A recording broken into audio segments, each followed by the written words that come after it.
A Tale of Two Cities by Charles Dickens. Book the Third. The Track of a Storm. Chapter 10. The Substance of the Shadow. I, Alexander Manet, unfortunate physician, native of Beauvais, and afterwards resident of Paris, write this melancholy paper in my doleful cell in the Bastille during the last month of the year 1767. I write it at stolen intervals, under every difficulty. I design to secrete it in the wall of the chimney, where I have slowly and laboriously made a place of concealment for it. Some pitying hand may find it there when I and my sorrows are dust. These words are formed by the rusty iron point with which I write with difficulty in scrapings of soot and charcoal from the chimney mixed with blood in the last month of the 10th year of my captivity. Hope has quite departed from my breast. I know from terrible warnings I have noted in myself that my reason will not long remain unimpaired, but I solemnly declare that I am at this time in the possession of my right mind, that my memory is exact and circumstantial, and that I write the truth as I shall answer for these my last recorded words, whether they be ever read by men or not, at the eternal judgment seat. One cloudy, moonlit night, in the 3rd week of December, I think the 22nd of the month in the year 1757, I was walking on a retired part of the quay by the Seine for the refreshment of the frosty air at an hour's distance from my place of residence in the street of the School of Medicine, when a carriage came along behind me, driven very fast. As I stood aside to let that carriage pass, apprehensive that it might otherwise run me down, a head was put out at the window, and a voice called to the driver to stop.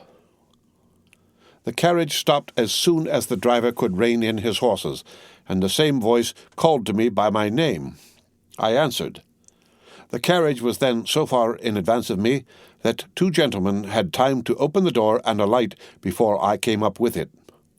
I observed that they were both wrapped in cloaks, and appeared to conceal themselves. As they stood side by side near the carriage door, I also observed that they both looked of about my own age, or rather younger, and that they were greatly alike in stature, manner, voice, and, as far as I could see, face too. "You are Dr. Manet?" said one. "I am." "Dr. Manet, formerly of Beauvais," said the other, "the young physician, originally an expert surgeon, who within the last year or 2 has made a rising reputation in Paris?" "Gentlemen," I returned, "I am that Dr. Manet of whom you speak so graciously." "We have been to your residence," said the first, "and not being so fortunate as to find you there, and being informed that you were probably walking in this direction, we followed, in the hope of overtaking you. Will you please to enter the carriage?" The manner of both was imperious, and they both moved, as these words were spoken, so as to place me between themselves and the carriage door. They were armed. I was not. "Gentlemen," said I, "pardon me, but I usually inquire who does me the honor to seek my assistance, and what is the nature of the case to which I am summoned." The reply to this was made by him who had spoken second. "Doctor, your clients are people of condition. As to the nature of the case, our confidence in your skill assures us that you will ascertain it for yourself better than we can describe it. Enough. Will you please to enter the carriage?" I could do nothing but comply, and I entered it in silence. They both entered after me, the last springing in after putting up the steps. The carriage turned about and drove on at its former speed. I repeat this conversation exactly as it occurred. I have no doubt that it is word for word the same. I describe everything exactly as it took place, constraining my mind not to wander from the task.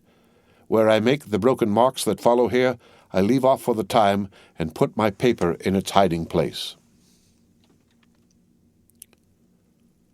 The carriage left the streets behind, passed the North Barrier, and emerged upon the country road.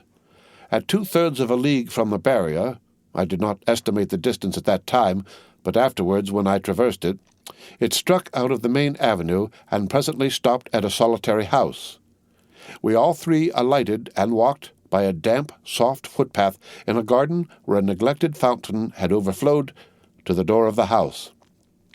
It was not opened immediately in answer to the ringing of the bell, and one of my two conductors struck the man who opened it with his heavy riding glove across the face.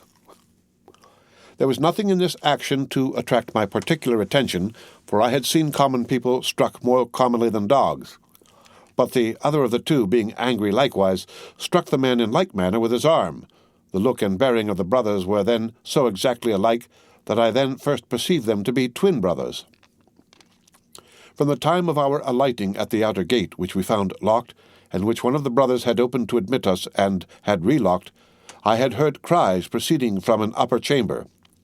I was conducted to this chamber straight, the cries growing louder as we ascended the stairs, and I found a patient in a high fever of the brain lying on a bed. The patient was a woman of great beauty and young, assuredly not much past 20. Her hair was torn and ragged, and her arms were bound to her sides with sashes and handkerchiefs. I noticed that these bonds were all portions of a gentleman's dress. On one of them, which was a fringed scarf for a dress of ceremony, I saw the armorial bearings of a noble and the letter E.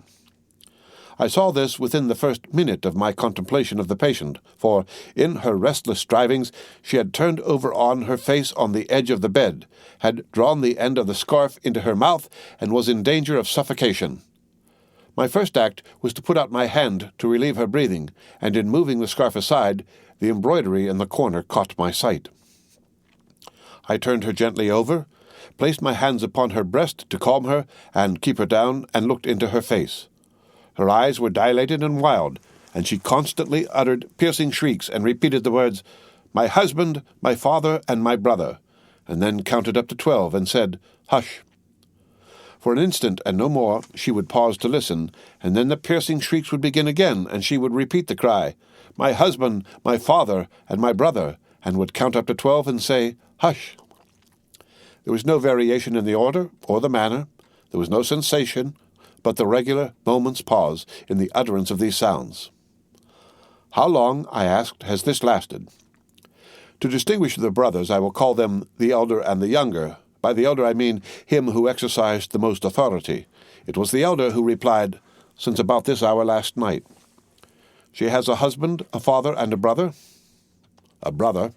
I do not address her brother?" He answered with great contempt, "No." "She has some recent association with the number 12? The younger brother impatiently rejoined, "With 12 o'clock? See, gentlemen," said I, still keeping my hands upon her breast, "how useless I am as you have brought me.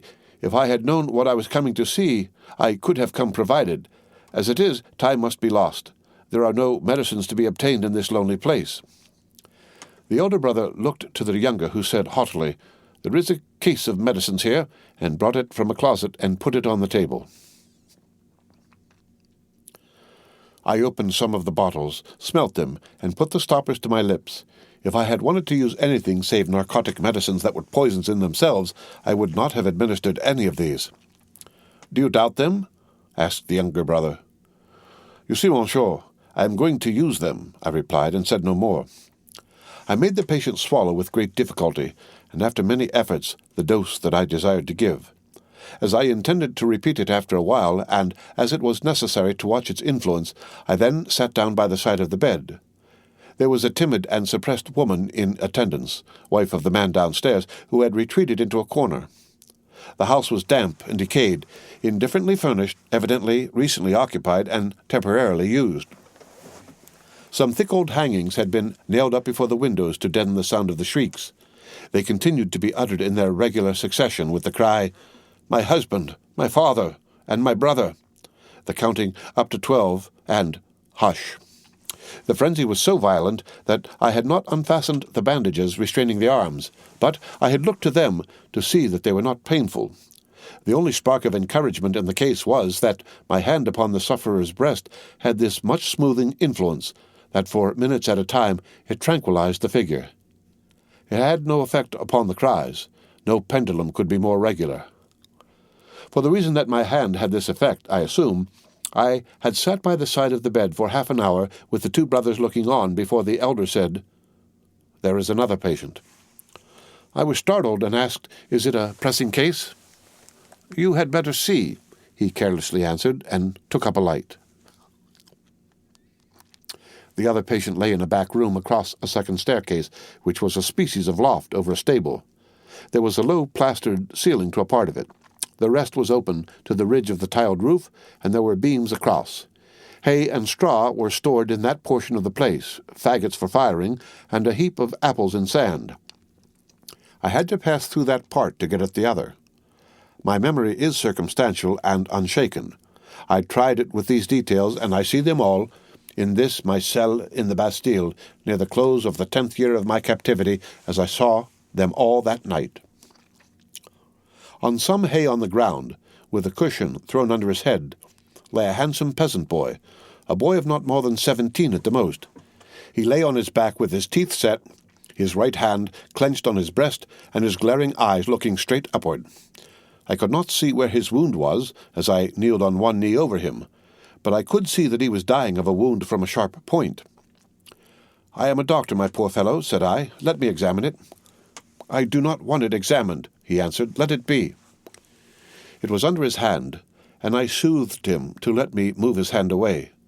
The wound was a sword thrust received from 20 to 24 hours before, but no skill could have saved him if it had been looked at without delay. He was then dying fast. As I turned my eyes to the elder brother, I saw him looking down at this handsome boy whose life was ebbing out, as if he were a wounded bird or hare or rabbit, not at all as if he were a fellow creature. "How has this been done, monsieur?" said I. "A crazed young common dog, a serf, forced my brother to draw upon him, and has fallen by my brother's sword like a gentleman." There was no touch of pity, sorrow, or kindred humanity in this answer. The speaker seemed to acknowledge that it was inconvenient to have that different order of creature dying there, and that it would have been better if he had died in the usual obscure routine of his vermin kind. He was quite incapable of any compassionate feeling about the boy or about his fate. The boy's eyes had slowly moved to him as he had spoken, and they now slowly moved to me. "Doctor, they are very proud, these nobles, but we common dogs are proud too sometimes. They plunder us, outrage us, beat us, kill us, but we have a little pride left sometimes. Have you seen her, doctor?" The shrieks and cries were audible there, though subdued by the distance. He referred to them as if she were lying in our presence. I said, "I have seen her." "She is my sister, doctor. They have had their shameful rights, these nobles, in the modesty and virtue of our sisters many years, but we have had good girls among us. I know it, and have heard my father say so. She was a good girl. She was betrothed to a good young man, too, a tenant of his. We were all tenants of his, that man's who stands there. The other is his brother, the worst of a bad race." It was with the greatest difficulty that the boy gathered bodily force to speak, but his spirit spoke with a dreadful emphasis. "We were so robbed by that man who stands there, as all we common dogs are by those superior beings, taxed by him without mercy, obliged to work for him without pay, obliged to grind our corn at his mill, obliged to feed scores of his tame birds on our wretched crops, and forbidden for our lives to keep a single tame bird of our own, pillaged and plundered to that degree that when we chanced to have a bit of meat we ate it in fear with the door barred and the shutters closed, that his people should not see it and take it from us. I say, we were so robbed and hunted and were made so poor that our father told us it was a dreadful thing to bring a child into the world, and that what we should most pray for was that our women might be barren and our miserable race die out." I had never before seen the sense of being oppressed bursting forth like a fire. I had supposed that it must be latent in the people somewhere, but I had never seen it break out until I saw it in the dying boy. "Nevertheless, doctor, my sister married. He was ailing at that time, poor fellow, and she married her lover that she might tend and comfort him in our cottage, our dog-hut, as that man would call it. She had not been married many weeks when that man's brother saw her and admired her, and asked that man to lend her to him, for what are husbands among us? He was willing enough, but my sister was good and virtuous, and hated his brother with a hatred as strong as mine. What did the two then to persuade her husband to use his influence with her to make her willing?" The boy's eyes, which had been fixed on mine, slowly turned to the looker-on, and I saw in the two faces that all he said was true. The two opposing kinds of pride confronting one another, I can see even in this Bastille.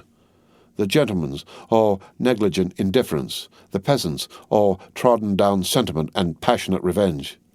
You know, doctor, that it is among the rights of these nobles to harness us common dogs to carts and drive us. They so harnessed him and drove him. You know that it is among their rights to keep us in their grounds all night, quieting the frogs, in order that their noble sleep may not be disturbed. They kept him out in the unwholesome mists at night, and ordered him back into his harness in the day. But he was not persuaded. No, taken out of harness one day at noon to feed, if he could find food, he sobbed 12 times, once for every stroke of the bell, and died on her bosom. Nothing human could have held life in the boy but his determination to tell all his wrong. He forced back the gathering shadows of death as he forced his clenched right hand to remain clenched and to cover his wound. Then, with that man's permission, and even with his aid, his brother took her away. In spite of what I know she must have told his brother, and what that is will not be long unknown to you, doctor. If it is now, his brother took her away for his pleasure and diversion for a little while. I saw her pass me on the road. When I took the tidings home, our father's heart burst. He never spoke one of the words that filled it. I took my young sister, for I have another, to a place beyond the reach of this man, and where at least she will never be his vassal.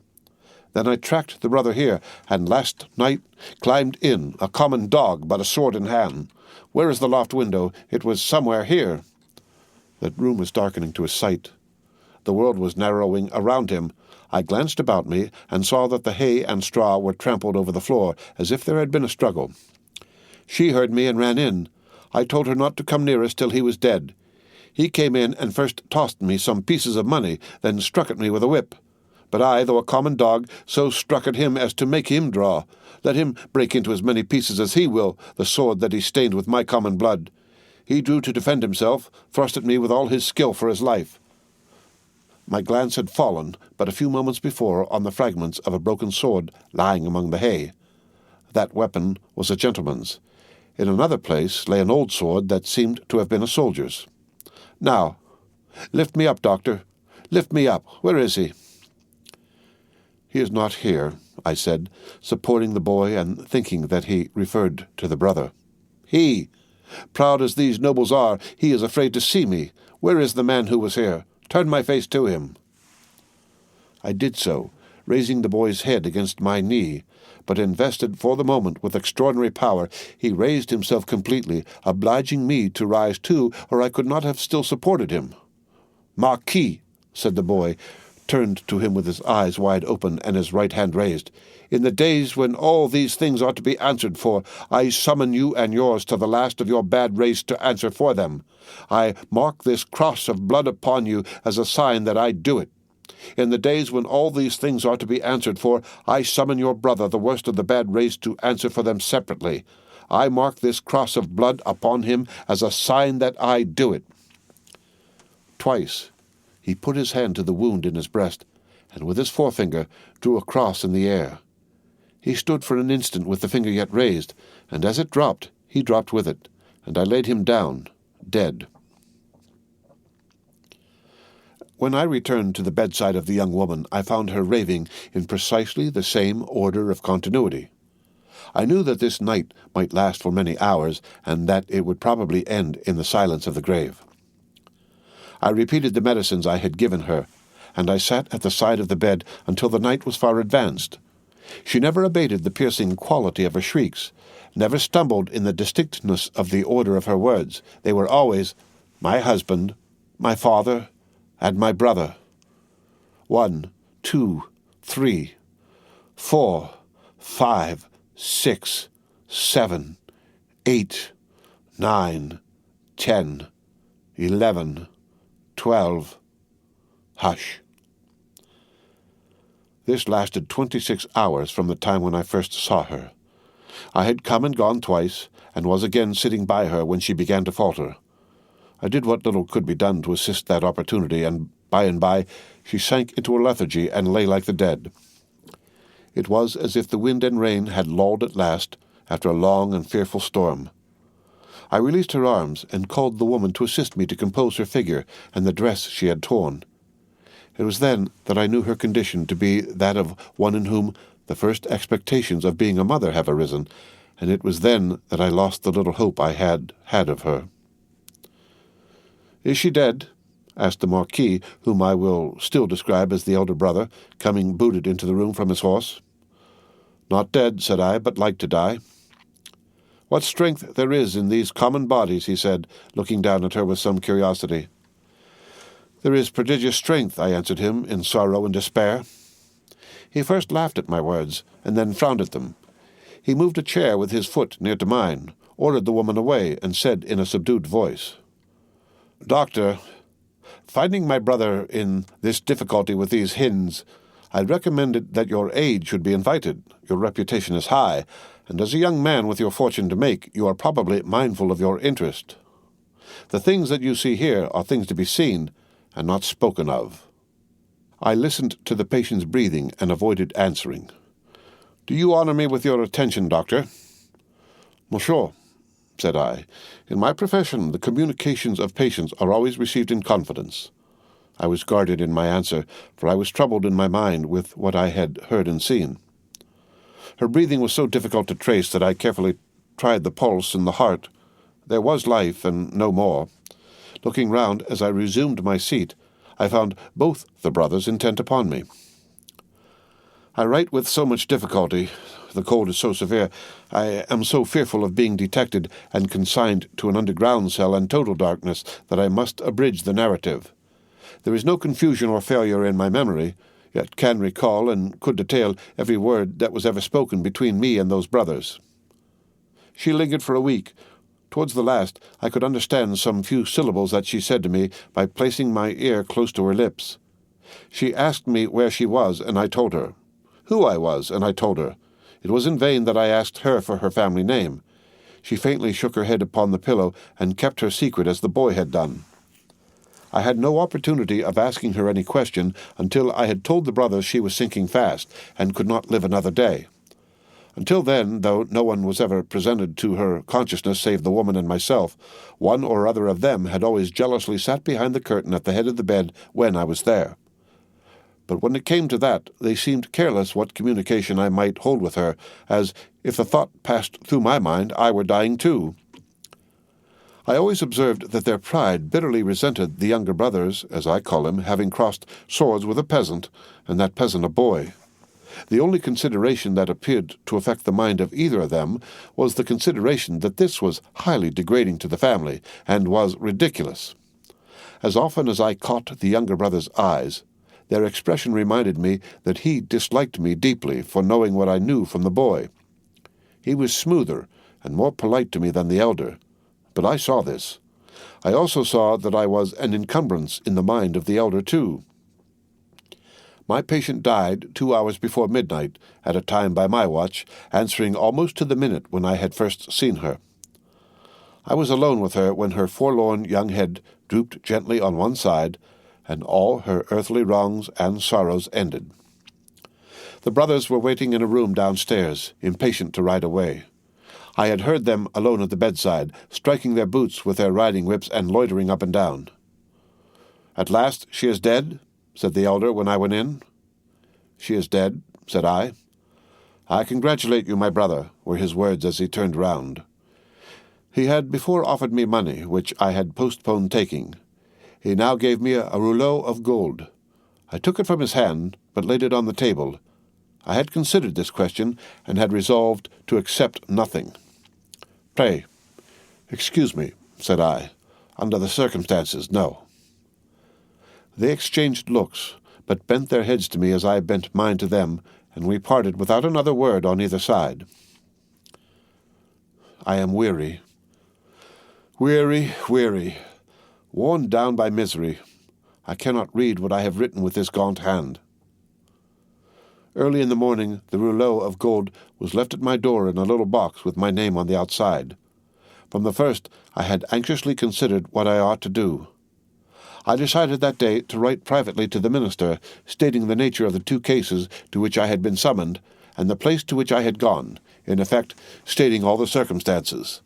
I knew what court influence was, and what the immunities of the nobles were, and I expected that the matter would never be heard of. But I wished to relieve my own mind. I had kept the matter a profound secret, even from my wife, and this too I resolved to state in my letter. I had no apprehension whatever of my real danger, but I was conscious that there might be danger for others if others were compromised by possessing the knowledge that I possessed. I was much engaged that day and could not complete my letter that night. I rose long before my usual time next morning to finish it. It was the last day of the year. The letter was lying before me just completed when I was told that a lady waited who wished to see me. I am growing more and more unequal to the task I have set myself. It is so cold, so dark. My senses are so benumbed, and the gloom upon me is so dreadful. The lady was young, engaging, and handsome, but not marked for long life. She was in great agitation. She presented herself to me as the wife of the Marquis St. Evremont. I connected the title by which the boy had addressed the elder brother with the initial letter embroidered on the scarf, and had no difficulty in arriving at the conclusion that I had seen that nobleman very lately. My memory is still accurate, but I cannot write the words of our conversation. I suspect that I am watched more closely than I was, and I know not at what times I may be watched. She had in part suspected and in part discovered the main facts of the cruel story of her husband's share in it and my being resorted to. She did not know that the girl was dead. Her hope had been, she said in great distress, to show her in secret a woman's sympathy. Her hope had been to avert the wrath of heaven from a house that had long been hateful to the suffering many. She had reasons for believing that there was a young sister living, and her greatest desire was to help that sister. I could tell her nothing but that there was such a sister. Beyond that, I knew nothing. Her inducement to come to me, relying on my confidence, had been the hope that I could tell her the name and place of abode, whereas to this wretched hour I am ignorant of both. These scraps of paper fail me. One was taken from me with a warning yesterday. I must finish my record today. She was a good, compassionate lady, and not happy in her marriage. How could she be? The brother distrusted and disliked her, and his influence was all opposed to her. She stood in dread of him, and in dread of her husband too. When I handed her down to the door, there was a child, a pretty boy from 2 to 3 years old, in her carriage. "For his sake, doctor," she said, pointing to him in tears, "I would do all I can to make what poor amends I can. He will never prosper in his inheritance otherwise. I have a presentiment that if no other innocent atonement is made for this, it will one day be required of him. What I have left to call my own, it is little beyond the worth of a few jewels. I will make it the first charge of his life to bestow with the compassion and lamenting of his dead mother on this injured family, if the sister can be discovered." She kissed the boy and said, caressing him, "It is for thine own dear sake. Thou wilt be faithful, little Charles?" The child answered her bravely, "Yes." I kissed her hand, and she took him in her arms and went away caressing him. I never saw her more. As she had mentioned her husband's name in the faith that I knew it, I added no mention of it to my letter. I sealed my letter, and, not trusting it out of my own hands, delivered it myself that day. That night, the last night of the year, towards 9 o'clock, a man in a black dress rang at my gate, demanded to see me, and softly followed my servant, Ernest Defarge, a youth, upstairs. When my servant came into the room where I sat with my wife— oh, my wife, beloved of my heart, my fair young English wife— we saw the man who was supposed to be at the gate, standing silent behind him. "An urgent case in the Rue Saint-Honore," he said. "It would not detain me. He had a coach in waiting." It brought me here. It brought me to my grave. When I was clear of the house, a black muffler was drawn tightly over my mouth from behind, and my arms were pinioned. The two brothers crossed the road from a dark corner and identified me with a single gesture. The Marquis took from his pocket the letter I had written, showed it to me, burnt it in the light of a lantern that was held, and extinguished the ashes with his foot. Not a word was spoken. I was brought here. I was brought to my living grave. If it had pleased God to put it in the hard heart of either of the brothers in all these frightful years to grant me any tidings of my dearest wife, so much as to let me know by a word, whether alive or dead, I might have thought that he had not quite abandoned them.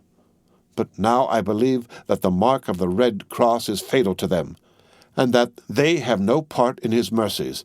and them, and their descendants to the last of their race, I, Alexander Manet, unhappy prisoner, do, this last night of the year 1767, in my unbearable agony, denounce to the times when all things shall be answered for. I denounce them to heaven and to earth. A terrible sound arose when the reading of this document was done, a sound of craving and eagerness that had nothing articulate in it but blood. The narrative called up the most revengeful passions of the time, and there was not a head in the nation but must have dropped before it.